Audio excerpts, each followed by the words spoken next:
Rombongan penjelajah Eropa dari bangsa Portugis pertama kali sukses masuk wilayah Indonesia pada tahun 1511 Masehi, dipimpin oleh Alfonso de Albuquerque. Sejarah mencatat orang-orang Portugis merupakan bangsa Eropa pertama yang memasuki wilayah Nusantara, tepatnya di Kesultanan Malaka. Sejak abad 15, bangsa Portugis telah menjelajahi lautan dan memiliki armada laut yang kuat.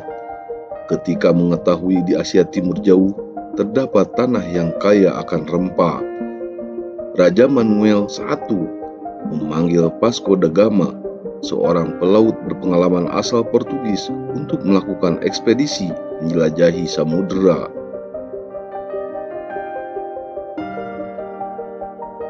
Tujuan utama ekspedisi Portugis itu mencari rempah-rempah yang menjadi barang mahal di Eropa. Bangsa Barat menggunakan rempah-rempah sebagai bahan baku obat, parfum, dan yang paling penting adalah untuk pengawet makanan dan bumbu masakan. Pengawetan makanan termasuk kebutuhan vital di Eropa saat musim dingin tiba. Ekspedisi yang dipimpin Vasco da Gama dimulai pada bulan Juli 1497 dari pelabuhan Lisabon.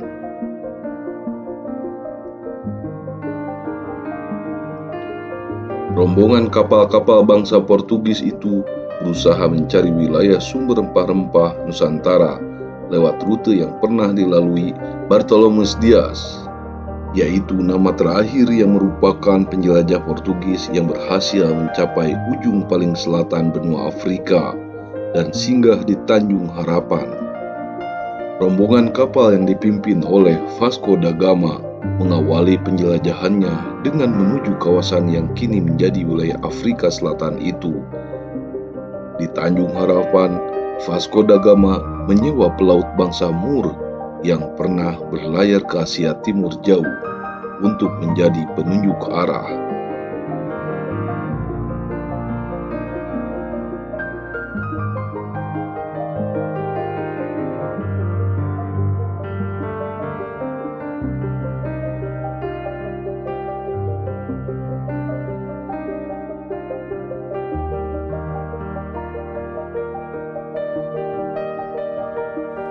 Pada tahun 1498, rombongan Vasco da Gama berhasil mencapai Calicut dan Goa, yaitu yang merupakan wilayah India.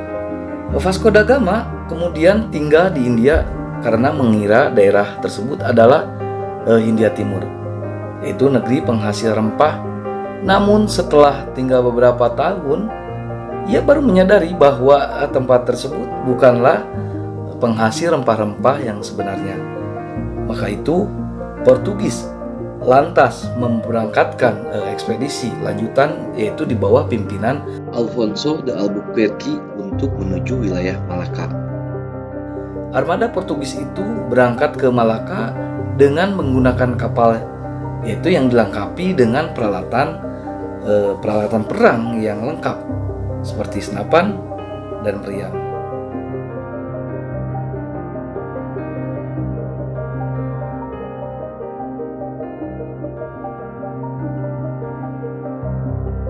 Pada tahun 1511, armada Portugis berhasil menguasai Malaka dan mulai memasuki wilayah kepulauan Nusantara yang mereka sebut sebagai Tanah India atau Hindia.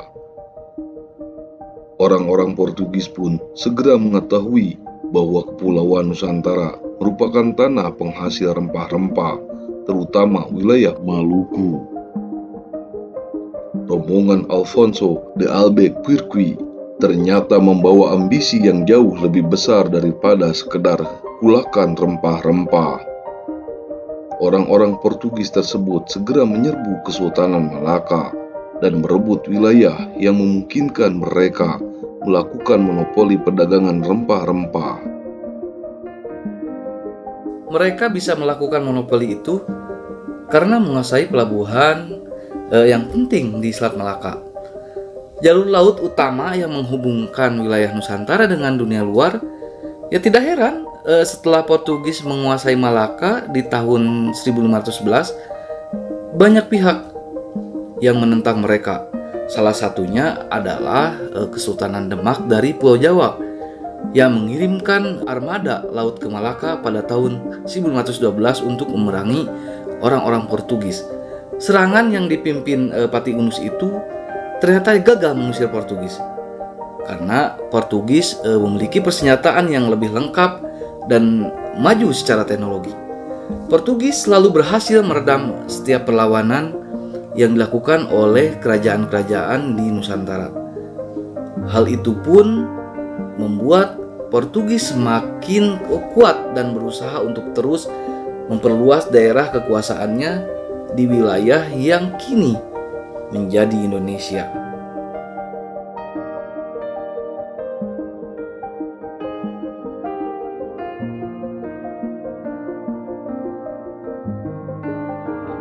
Setelah menguasai Malaka, Portugis mengirim ekspedisi lanjutan di bawah pimpinan De Abreu untuk mendatangi kawasan Indonesia Timur, wilayah yang kala itu kaya akan rempah-rempah.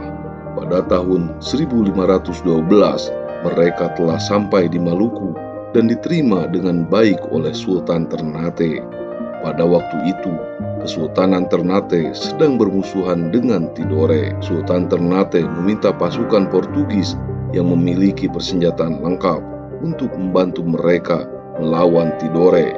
Sebagai imbalan, Portugis diizinkan mendirikan benteng dan mendapatkan hak monopoli perdagangan rempah-rempah di wilayah yang dikuasai Ternate. Dari Ternate, armada Portugis berhasil menguasai perdagangan rempah-rempah, terutama yang berasal dari Indonesia Timur. Mereka kemudian melakukan ekspedisi lanjutan di tahun 1522 ke wilayah Pajajaran yang ada di Pulau Jawa. Selain mengadakan monopoli perdagangan rempah-rempah di Maluku, Portugis juga aktif menyebarkan agama Katolik. Tokoh penyebar agama Katolik dari Portugis yang terkenal adalah Franciscus Xaverius.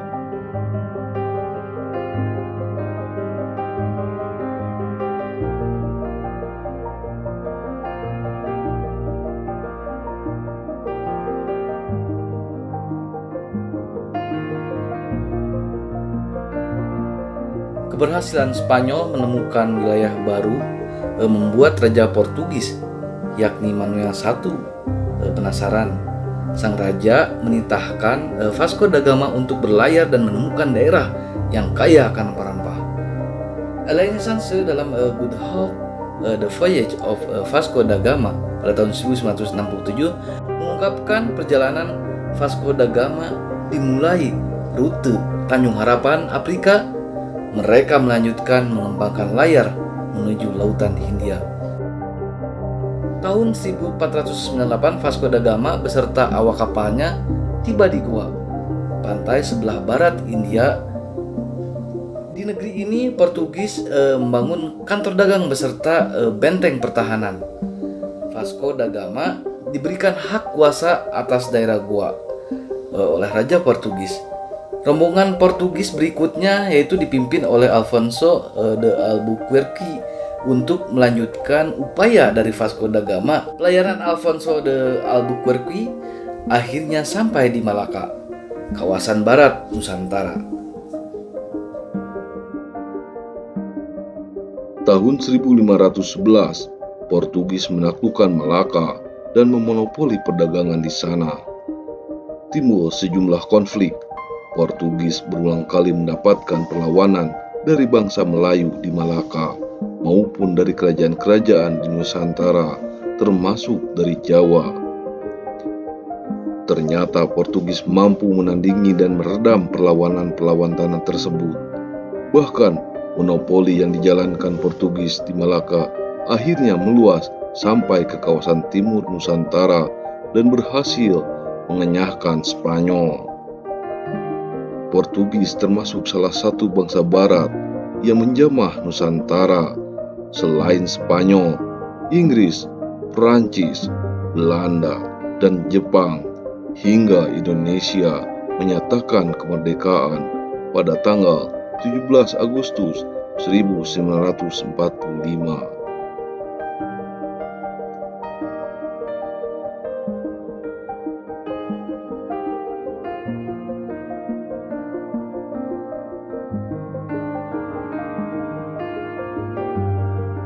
Dengan demikian, apabila diperinci riwayat masuknya bangsa Portugis ke Indonesia, yaitu yang pertama, bangsa Portugis ingin mencari lokasi penghasil rempah-rempah dan monopoli perdagangan rempah di Nusantara dan menyebarkan agamanya. Tujuan ini terdapat dalam slogan Gold atau mencari kekayaan, terus Glory mencari kejayaan dan kekuasaan, dan Gospel menyebarkan agama. Diawali ekspedisi Bartolomeu Dias yang menemukan Tanjung Harapan atau Afrika Selatan. Dilanjutkan ekspedisi di bawah pimpinan Vasco da Gama yang mencapai India. Diteruskan dan dengan ekspedisi Alfonso de Albuquerque yang berhasil menguasai Malaka pada tahun 1511. Kemudian berlanjut dengan ekspedisi Antonio de Abreu yang dapat mencapai wilayah sumber rempah-rempah yakni Maluku, yaitu pada tahun 1512. Yang ketiga yaitu rute perjalanan bangsa Portugis ke Indonesia, yaitu dari pelabuhan Lisabon, ibu kota Portugal. Para penjajah Portugis menuju Tanjung Harapan atau sekarang Afrika Selatan, lalu ke India, Calicut, kemudian ke Malaka, dan akhirnya sampai di Maluku. Jika diringkas, rute perjalanan bangsa Portugis ke Indonesia adalah Lisabon, Tanjung Harapan, India, Malaka, lalu Maluku.